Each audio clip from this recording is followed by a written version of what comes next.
Assalamualaikum warahmatullahi wabarakatuh. Oke, kita lanjutkan saja ceritanya. Bab 365 Penyerangan. Pantas saja orang-orang di luar gudang tiba-tiba berhenti bergerak. Ternyata Chu Chen sudah mengurus mereka. Paman Chu, Ning Zimo juga sangat terkejut, sambil menggendong Li Suemin di punggungnya. Lihat dia dengan cepat, dia dikendalikan oleh Ning Junhe menggunakan racun mayat. Chu Chen memandang Li Suemin yang diikat oleh Wu Huada. Sebelum dia bisa berbicara, terdengar ledakan langkah kaki cepat dari segala arah. Kembali ke gudang, kata Chu Chen tegas. Saat beberapa orang merunduk, ledakan tembakan terdengar dari segala arah. Ini sungguh keterlaluan. Jiang Yingtao sangat marah. Ini adalah tentara bayaran yang mereka undang dari luar negeri. Begitu operasi malam ini selesai, mereka bisa segera berangkat melalui jalur maritim grup Qianye.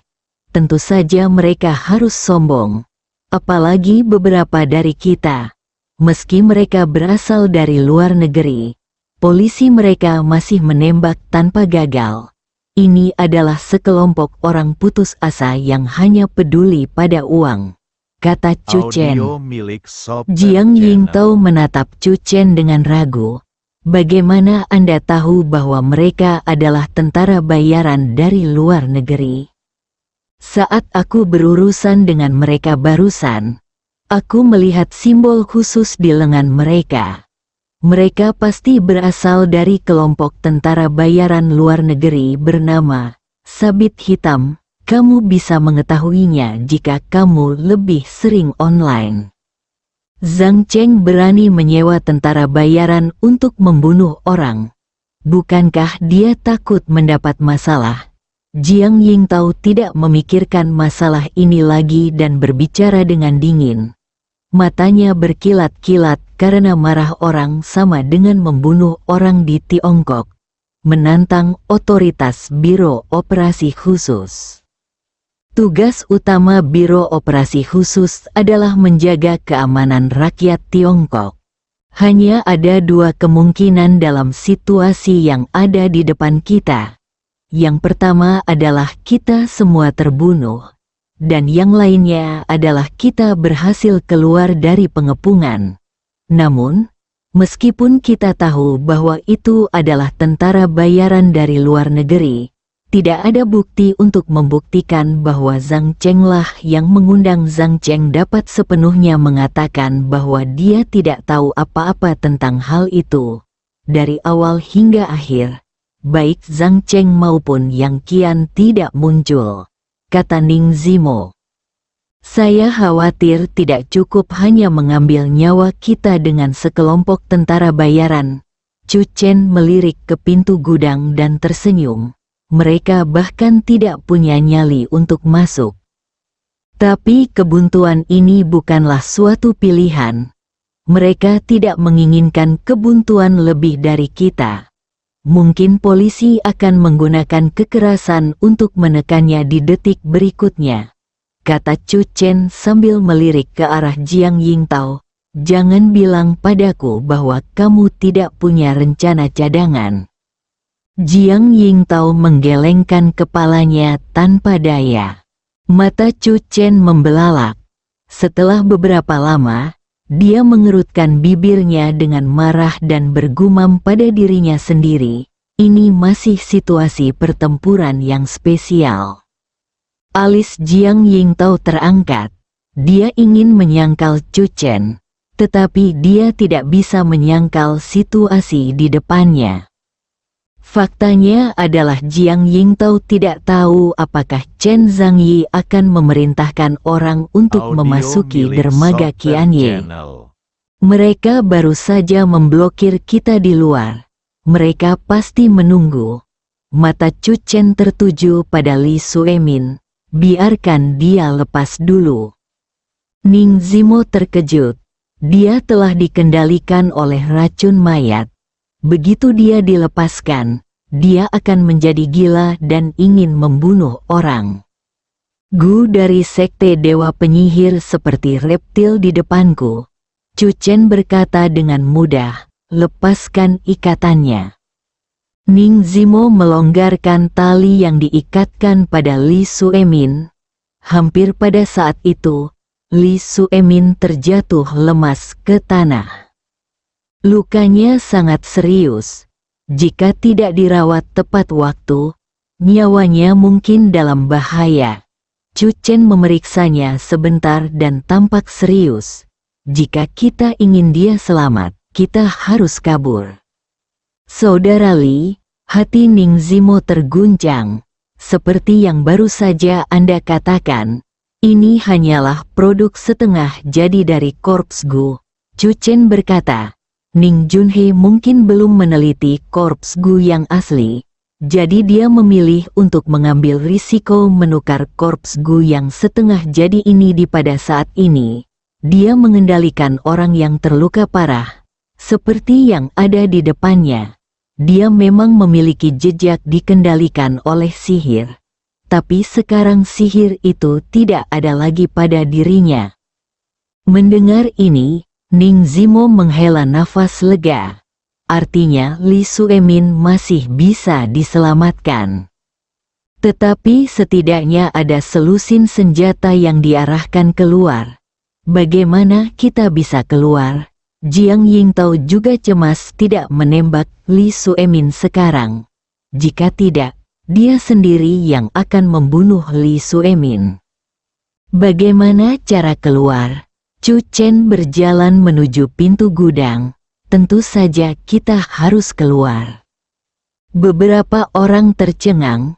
Chu Chen sudah berdiri di depan pintu gudang. Tidak ada tembakan.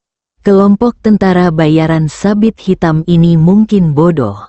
Mereka melakukan kesalahan yang sama 2 kali.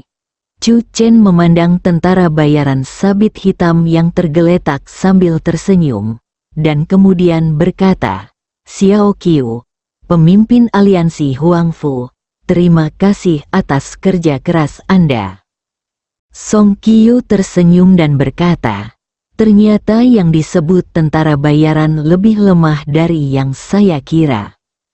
Keistimewaan mereka adalah pistol di tangan mereka. Kami menyerang dari belakang. Mereka bahkan tidak sempat menembak. Tentu saja mereka langsung terjatuh. Tanpa basa-basi lagi, ayo pergi, Chu Chen melambaikan tangannya. Sekelompok orang berjalan menuju luar dermaga. Semua berjalan lancar, tidak ada yang menghalangi. Aneh, Jiang Yingtao tampak bingung. Ning Zimo juga bingung. Baru saja, Ning Junhe, pemimpin sekte dewa penyihir, masih mengendalikan Li Suemin, yang berarti dia memang masih di dekatnya dan jelas ingin bunuh diri dan orang lain. Perang akan segera dimulai. Gelombang yang bergejolak tiba-tiba menjadi tenang, dan anehnya, suasananya sangat tenang. Apakah mereka benar-benar berpikir bahwa mereka dapat menangani kita dengan tentara bayaran sabit hitam? Ning Zimo mengerutkan kening. Ning Junhe adalah seorang pejuang. Tidak mungkin dia membuat penilaian yang salah. Chu Chen juga sedikit bingung. Guru Tao Luo Yun sedang bersembunyi di kegelapan, menunggu guru dari sekte dewa penyihir muncul. Namun pihak lain justru mengizinkan mereka meninggalkan dermaga Qianye. Awalnya saya mengira ini akan menjadi pertempuran besar, tetapi gunturnya keras dan tetesan air hujannya ringan, dan menghilang tanpa jejak. Begitu beberapa orang keluar dari dermaga Qianye, sekumpulan lampu mobil tiba-tiba menyala di depan mereka. Ini aku, teriak Jiang Yingtao, ketua tim Jiang. Si Tu Jing melangkah mendekat. Wajah Chen Zhangyi dingin dan dia melangkah maju. Bagaimana situasi di dalam? Ada tentara bayaran di dalam dermaga Qianye, Tapi selain itu, tidak ada berita lain. Tidak, saya masih tidak mau mengatakannya. Chen Zhangyi tersenyum. Informasi yang saya dapatkan adalah Zhang Cheng akan melakukan transaksi penyelundupan maritim di sini malam ini. Chen Zhangyi mencibir, mengeluarkan walkie-talkie, dan mengucapkan dua kata dengan ringan, aksi. Benang kegelapan dengan cepat mengalir ke dermaga Qianye. Tim penyerang, murid Jiang Yingtao menyusut. Saya memberitahu tim penyerang untuk mengambil tindakan, kata Chen Zhangyi sambil tersenyum, dan saya juga panglima penyerangan malam ini. Chu Chen dan yang lainnya saling memandang. Pemimpin sekte Dewa Penyihir tiba-tiba berhenti. Apakah karena dermaga Qianye dikepung oleh tim penyerang? Tindakanmu benar-benar tepat waktu, Chu Chen memuji. Terima kasih. Jika tidak, kami tidak akan bisa meninggalkan dermaga Qianye dengan mudah. Chen Zhangyi melirik Chu Chen dan berkata, jangan terlalu senang terlalu dini. Kalian masing-masing sekarang dicurigai berselingkuh dengan penjahat. Mulai sekarang, kalian tidak bisa meninggalkan tempat kejadian. Kami tidak menemukan tanda-tanda transaksi apapun di dermaga. Jika serangan gegabah Anda disebabkan oleh kesalahan intelijen, bukankah itu peringatan? Jiang Yingtao bertanya dengan cemberut. Chen Zhangyi terlalu malas untuk menjawab pertanyaan Jiang Yingtao. Secara keseluruhan, kasus ini akan diselesaikan malam ini. Dia harus menjadi yang pertama dari 7 kelompok. Bab 366 8 Ibu mertua di depan dermaga Qianye, angin malam bertiup. Operasi besar tim penyerang terjadi dengan sangat cepat, menunjukkan kecakapan taktis yang kuat, dan langsung memblokir dermaga Qianye dalam waktu singkat untuk memastikan tidak ada yang bisa keluar dan pergi. Tidak hanya dermaga Qianye, tapi juga garis penyerangan di laut. Malam ini, akan ada banyak barang curian dan keuntungan. Chen Zhangyi, pemimpin tim ketujuh, sepertinya sedang menyusun strategi yang harus dilakukan adalah menutup jaring. Chen Zhangyi melirik Jiang Yingtao dan yang lainnya yang berdiri di samping, dan berita baru terus berdatangan. Laporan tersebut menemukan Zhang Cheng, presiden grup Qianye, dan Yang Qian, bos produk akuatik Yang. Laporkan, sebuah kapal besar mendekati dermaga Qianye dan telah dikepung oleh tim penyerang maritim. Wajah Chen Zhangyi menunjukkan senyuman, semuanya terkendali. Jiang Yingtao, menyelesaikan kasus ini tidak bergantung pada keegoisan atau keberanian. Chen Zhangyi melangkah ke dermaga Qianye. Jika kamu tidak keberatan, kamu bisa masuk bersamaku dan menginterogasi Zhang Cheng dan Yang Qian bersama-sama. Chen Zhangyi masuk lebih dulu. Jiang Yingtao dan Chu Chen saling memandang. Wanita ini benar-benar percaya diri secara misterius, kata Chu Chen. Sejujurnya, saya berharap kepercayaan dirinya bisa bertahan sampai akhir. Jiang Yingtao sedikit mengernyit. Sejak tim penyerang muncul, semuanya berjalan lancar. Di mana pemimpin sekte Dewa Penyihir? Bagaimana dengan tentara bayaran Black Skite? Sepertinya itu menghilang begitu saja. Kalau ada yang tidak beres, pasti ada monsternya. Dengan asumsi bahwa kapal itu benar-benar produk eksperimental dari Master Sekte Dewa Penyihir, akan ada pertempuran sengit malam ini. Tapi sekarang, pihak lain tidak menunjukkan sedikit pun perlawanan. Ekspresi Ning Zimo penuh keraguan. Ini berbeda dengan saat dia berada di gudang. cara Ning Junhee ingin bunuh diri benar-benar berbeda. Lagi pula dia tidak akan membiarkan kita pergi. Ayo ikuti dia dan lihat. Song Kyu tidak pernah tega untuk menonton kesenangan itu. Sekelompok orang mengikuti Chen Zhangyi dan berjalan ke dermaga Qianye.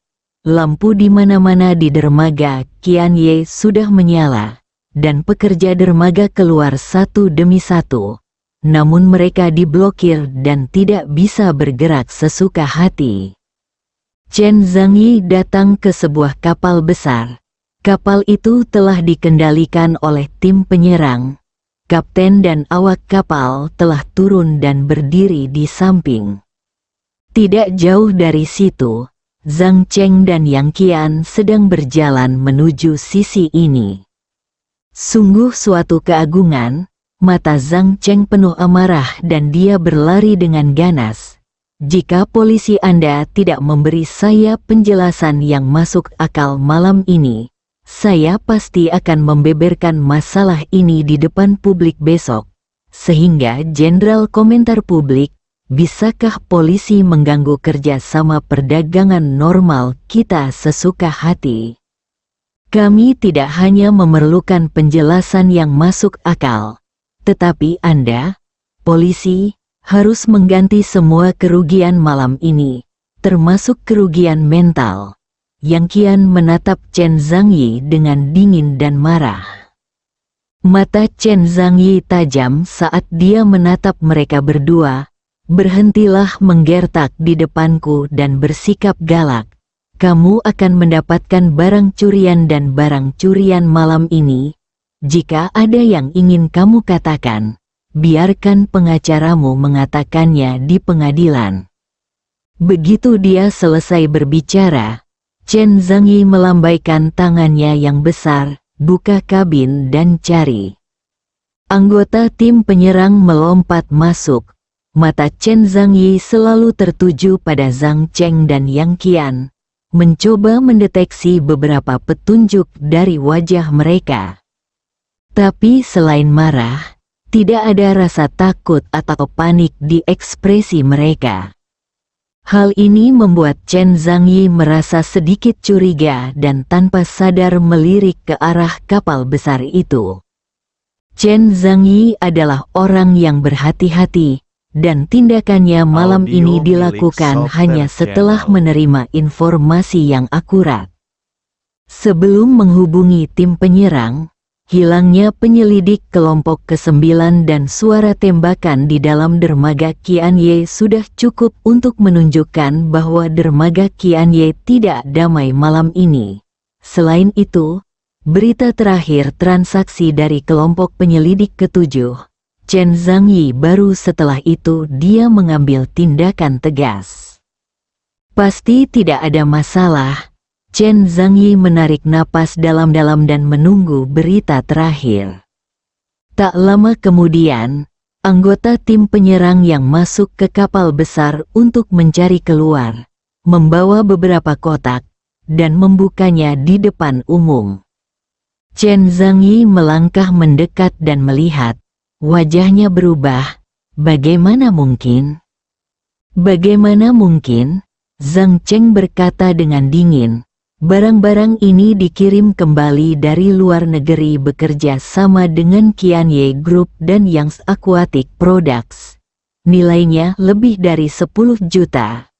Tuan Yang juga baru saja mengatakan bahwa jika kumpulan ini barang dikirimkan jika ada masalah, Anda akan bertanggung jawab. Tentu saja, kami adalah perusahaan yang teliti dan tidak akan membuat masalah bagi polisi secara tidak wajar. Wajah Chen Zhangyi berubah muram, dan dia mengangkat kepalanya dan menatap salah satu anggota tim penyerang. Seluruh kapal diisi dengan muatan semacam ini. Anggota tim pemogokan itu mengangguk, keluarkan semuanya dan buka semuanya. Chen Zhangyi mengertakkan gigi dan berbicara dengan suara yang dalam. Begitu kata-kata itu selesai, Yang Qian di samping tidak bisa menahan amarahnya. Petugas, tahukah Anda seberapa besar kerusakan yang akan ditimbulkan pada barang-barang kita? Chen Zhangyi melirik Yang Qian dan merasakan harapan muncul kembali di hatinya. Dia melambaikan tangannya dan berkata, "Buka kotak itu." Anggota tim komando segera mengambil tindakan. "Bagus sekali." Yang Qian tertawa marah. "Kita lihat saja. Kamu begitu nakal dan menindas dua perusahaan kita yang taat hukum tanpa alasan. Saya jamin besok pagi, berita tentang tindakanmu malam ini akan menyebar ke seluruh negeri." Kotak demi kotak dibuka, tidak ada keuntungan. Aksinya menjadi serba salah.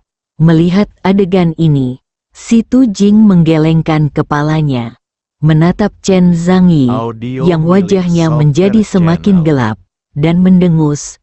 Kali ini akan terlalu memalukan.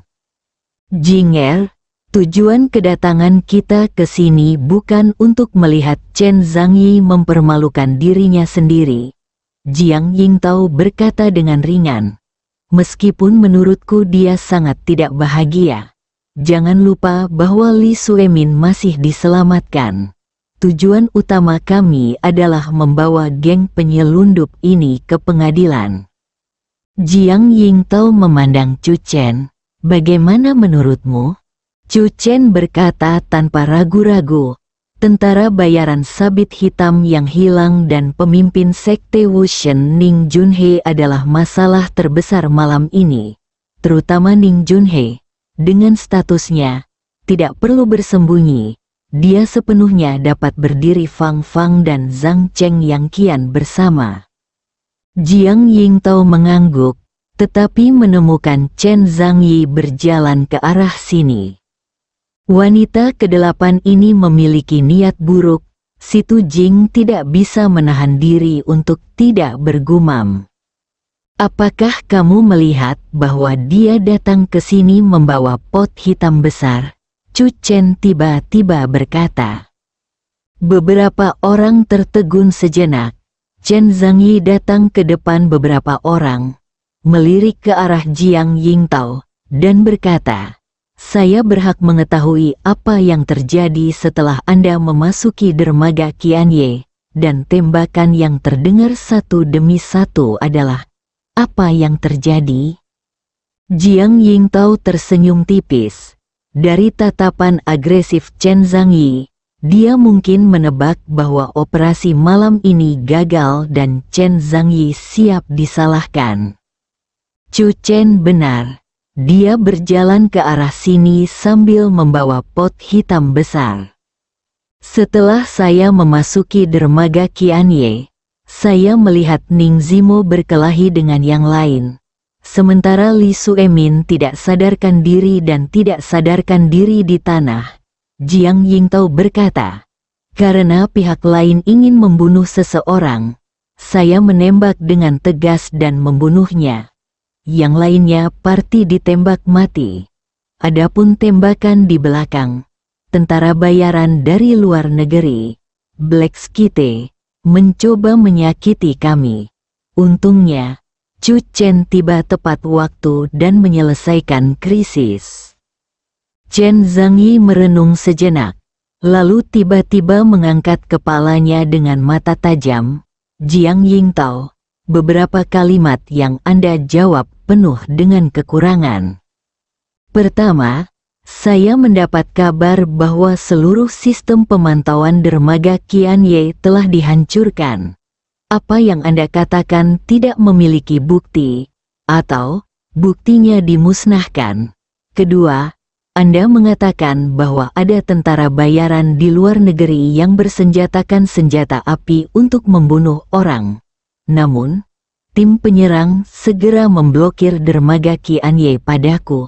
Kemana mereka pergi? Kemana mereka pergi? Bukankah itu yang harus kamu lacak?" Jiang Yingtao berkata dengan ringan. "Kamu sepertinya lupa bahwa kamu adalah panglima operasi ini." Saya sekarang curiga bahwa kegagalan operasi ini karena Anda berbohong tentang musuh dan berhubungan dengan musuh. Chen Zhangyi berkata dengan nada dingin. Jiang Yingtao, silakan kembali bersama saya dan bantu penyelidikan. Setelah mengatakan itu, Chen Zhangyi melirik yang lain dan berkata, hal yang sama berlaku untuk Anda. Tidak ada dari Anda yang bisa pergi. Kembalilah bersama saya untuk membantu penyelidikan. Song Qiyu tidak bisa menahan diri untuk tidak mengangkat alisnya. Dia tiba-tiba setuju dengan kata-kata Si Tu Jing. 8 istri, jelas bahwa tindakannya gagal dan dia tidak dapat menyelesaikan kasusnya. Namun dia sangat ingin menyalahkannya. Tampilan percaya diri dari penyusunan strategi dan kelahiran kembali Zhuge barusan telah hilang. Chu Chen memandang Jiang Yingtao. Jiang Yingtao tersenyum. Ibarat bunga epifilum yang mekar sempurna, indah sekali hingga membuat iri orang.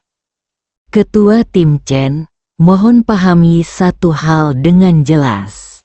Jiang Yingtao berkata, Anda hanya panglima operasi penyerangan ini. Tetapi sekarang, operasi tersebut telah gagal.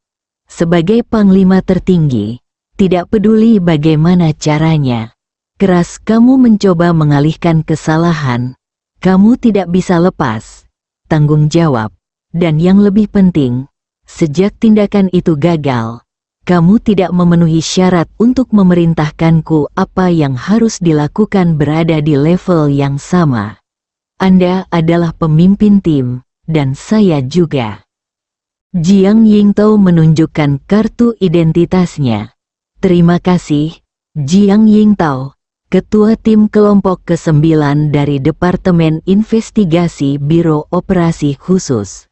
Bersambung.